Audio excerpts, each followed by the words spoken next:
உணவு கட்டுப்பாடு தேவைப்படுது அப்படின்னாவே அங்கேயே ஒரு அவேர்னஸ் கிரியேட் பண்ணிக்கிங்க. நீங்க சரியான உணவு சாப்பிடுறது இல்லை.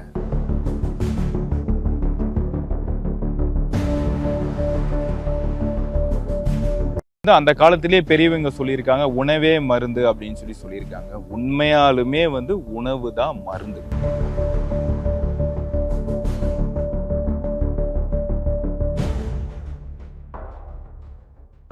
ஜெய் ஸ்ரீராம். அனைவருக்கும் வணக்கம்.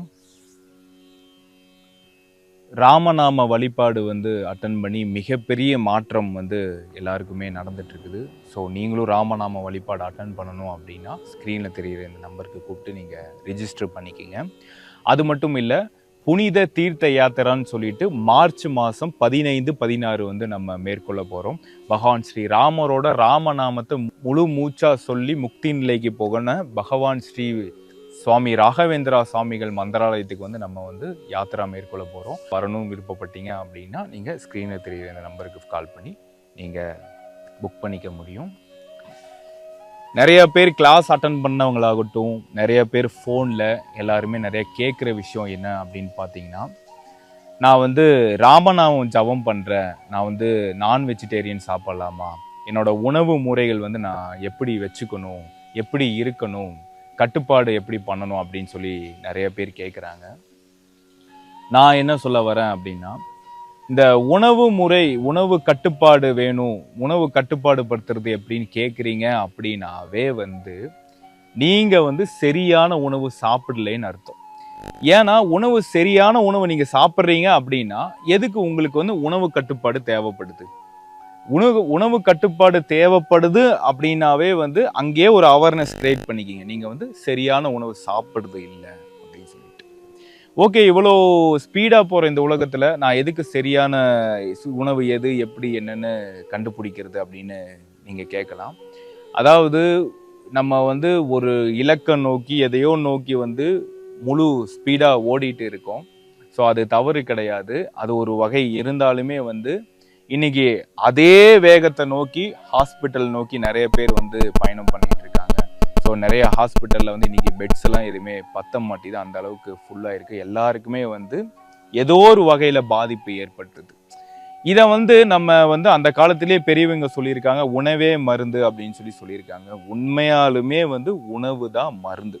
ஸோ உணவை நீங்கள் கரெக்டாக நீங்கள் எடுத்துக்கிட்டீங்க அப்படின்னா உங்களுக்கு எந்த விதமான தொந்தரவுமே எங்கேயுமே வராது.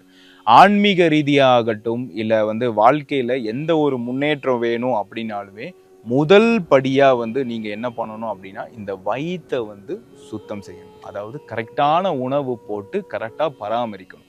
அப்போ தான் அடுத்த கட்ட நிலைக்கு நீங்கள் போக முடியும். இந்த வயிறுக்கு கரெக்டான சாப்பாடு போட்டீங்க அப்படின்னாட தெளிவான அறிவு கிடைக்கும், தெளிவாக சிந்திக்க முடியும், சூழ்நிலைகள் நமக்கு சுற்றி கிடைக்கும். இது எல்லாமே நமக்கு மாறுபடும். ஸோ எப்படி நான் கரெக்டான உணவு சாப்பிடணும் அப்படின்னு நீங்கள் கேட்டீங்க அப்படின்னா, நான் ஒரு சிம்பிளாக ஒரு 3 வே உங்களுக்கு நான் சொல்லி கொடுக்குறேன். ஸோ இதை நீங்கள் ட்ரை பண்ணி பாருங்கள். ட்ரை பண்ணி பார்த்து உங்களுக்கு என்ன தேவை உணவு அப்படிங்கிறது நீங்களே முடிவு பண்ணிக்க முடியும். இந்த 3 நாட்கள் தேர்வு பண்ணிங்க. ஏதோ ஒரு 3 நாட்கள் தேர்வு பண்ணி ஒரு நாள் வயிற்றுக்கு நீங்கள் இப்போ சாப்பிட்ருக்கிற உணவுகள்லாம் சாப்பிடுங்க. என்ன உணவாக இருந்தாலும் சரி சாப்பிட்டு அந்த நாள் எப்படி இருக்குது, அப்போ உங்களோட மனநிலை எப்படி வேலை செய்யுது, உங்களோட வயிறு எப்படி வேலை செய்யுது, உங்களோட அறிவு எப்படி வேலை செய்யுது, உங்களோட சூழ்நிலை எப்படி வேலை செய்யுது அப்படின்னு சொல்லிட்டு நோட் பண்ணி எழுதி வச்சுக்கோங்க. நோட் பண்ணி பாருங்க. அடுத்த நாள் வேற தரப்பட்ட உங்களுக்கு பிடித்த உணவுகள்லாம் சாப்பிடுங்க. பிடித்த உணவுகளாக சாப்பிட்டு அந்த நாள் எப்படியெல்லாம் வேலை செய்யுது, எந்த மாதிரிலாம் வேலை செய்யுது அப்படின்னு சொல்லி நோட் பண்ணி வச்சுக்கோங்க. ஒரு நாள் இந்த பழ வகைகள், காய்கறி வகைகள், இந்த மாதிரி உணவெல்லாம் சாப்பிடுங்க. இந்த மாதிரி உணவெல்லாம் சாப்பிட்டு எந்த மாதிரி சூழ்நிலை இருக்குது, எந்த மாதிரி வயிறு இருக்குது, எந்த மாதிரி உடல் சௌகரியம் இருக்குது, இந்த மாதிரிலாம் நோட் பண்ணி வச்சுக்கோங்க. இந்த மாதிரி ஒரு 3 நாள் ஒவ்வொரு நாளும் ஒவ்வொரு வேரியேஷன் உணவாக நீங்கள் சாப்பிட்டு, ஒரு நாள் சமைச்ச உணவு, ஒரு நாள் சமைக்காத உணவு, இந்த 3 நாளுமே நீங்கள் டிஃப்ரெண்ட்டாக சாப்பிட்டு எப்படி உடல் சௌகரியம் இருக்குது, மனம் எப்படி வேலை செய்யுது, அறிவு எப்படி வேலை செய்யுது, சூழ்நிலை எப்படி வேலை செய்யுது, இந்த மாதிரி எல்லாமே நோட் பண்ணி பாருங்க. நோட் பண்ணி பார்த்தீங்க அப்படின்னா உங்களுக்கே தெரியும் எந்த மாதிரி உணவு சாப்பிட்டா இந்த உடல் சௌகரியமா இருக்குது, எந்த மாதிரி உணவு எடுத்துக்கிட்டா நான் சௌகரியமா இருக்கிறேன், என்னால எப்படி சௌகரியமா வந்து வேலை செய்ய முடியுது அப்படிங்கிறது உங்களுக்கே தெரியும். ஸோ இதுல வந்து கட்டுப்பாடா நான் இந்த உணவு தான் சாப்பிடணும், நான் வெஜிடேரியன் தான் சாப்பிடணும், நான் நான் வெஜிடேரியன் தான் சாப்பிட்றேன், நான் வந்து காய்கறிகள் தான் சாப்பிடணும், அந்த மாதிரி நான் எதுவுமே சொல்ல வரல. உங்களுக்கு எது சௌகரியமா இருக்குங்கிறது நீங்களே டெஸ்ட் பண்ணி பாருங்க.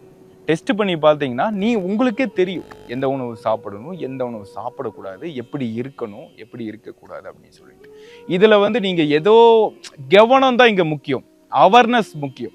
ஒரு செயல் செய்யும் போதாகட்டும், ஒரு உணவு எடுக்கும் போதாகட்டும், நீங்க சாப்பிடும் போது அவேர்னஸோட சாப்பிடுங்க. அவேர்னஸோட சாப்பிடுங்க. உள்ள போகுதா அவேர்னஸோட கவனிங்க அந்த உணவு போனதுக்கு அப்புறம் உணர்வு எப்படி இருக்குன்னு கவனிங்க. இந்த காரமா சாப்பிடும் போது சுருக்குன்னு ஒரு உணர்வு வருது இல்லையா, இனிப்பா சாப்பிடும் போது உணர்வு வருது இல்லையா, புளிப்பா சாப்பிடும் போது உணர்வு வருது இல்லையா, அந்த உணர்வெல்லாம் கவனிக்க ஆரம்பிங்க. உங்க உணவை வந்து சாப்பிடும் போது ஃபுல்லா சாப்பிட்றீங்க, கழுத்து வரைக்கும் சாப்பிட்டாச்சா, அப்போ உணர்வு எப்படி இருக்குன்னு பாருங்க. லைட்டா பாதியா சாப்பிட்றீங்க, அப்போ உணர்வு எப்படி இருக்குன்னு பாருங்க. ஒரு ஜூஸ் குடிச்சா உணர்வு எப்படி இருக்குன்னு பாருங்க. நான்வெஜ் சாப்பிட்றீங்க, நான்வெஜ் சாப்பிட்டா உணர்வு எப்படி இருக்குன்னு பாருங்க. இந்த மாதிரி உணர்வுல கவனிங்க. இங்க கவனிக்க அது சௌகரியமா இருக்கா இல்லையா, எப்படி வேலை செய்து என்ன ஆகுதுன்னு உங்களுக்கே தெரிய வரும். அப்ப வந்து எந்த உணவு எடுக்கலாம், எந்த உணவு எடுக்கக்கூடாது. ஒரு டீ சாப்பிட்றீங்களா, நல்லா இருக்கா உடம்புக்கு, ஒரு காஃபி சாப்பிட்றீங்களா, எப்படி இருக்குன்னு கவனிங்க. இந்த மாதிரி வந்து ஒவ்வொரு உணவையும் வந்து கவனிச்சு நீங்க சாப்பிடும்போது, அவேர்னஸோட சாப்பிடும்போது உங்களுக்கே தெரிய வரும் எந்த உணவு எடுக்கலாம், எந்த உணவு எடுக்கக்கூடாது. அதனாலதான் வந்து பெரியவங்க சாப்பிடும் போது பேசாம சாப்பிடு, சாப்பாட்டுல கவனம் வச்சு சாப்பிடு அப்படின்னா நிறைய சொல்லியிருப்பாங்க. அது உண்மை. அதை நீங்க ஃபாலோ பண்ணினீங்கன்னாவே வந்து எந்த உணவு எடுக்கலாம், எந்த உணவு எடுக்க வேண்டாம் அப்படிங்கிறது வந்து உங்களுக்கே தெரியும். இதுல கட்டுப்பாட்டோட நான் சாப்பிடணும், கட்டுப்பாட்டோட இருக்கணும் அப்படிலாம் எதுவுமே கிடையவே கிடையாது. அவேர்னஸா நீங்க சாப்பிட்டு பார்த்துட்டு உங்களுக்கு எது தகுந்தது மாதிரி இருக்குதோ அந்த உணவை வந்து நீங்க எடுத்துக்க முடியும். ராமநாமம் சொல்லி வாழ்க்கையிலையும் ஆன்மீகத்திலையும் மிகப்பெரிய மாற்றம் நடக்கிறதுக்கு வாய்ப்பு இருக்கு. நீங்களும் ராமநாம வழிபாடு வந்து தியான முறையில் நீங்க கத்துக்கணும்னு விருப்பப்பட்டீங்க அப்படின்னா ஸ்கிரீனை தெரியல இந்த நம்பருக்கு கால் பண்ணி நீங்க ரெஜிஸ்டர் பண்ணிக்கிங்க. ஜெய் ஸ்ரீராம்.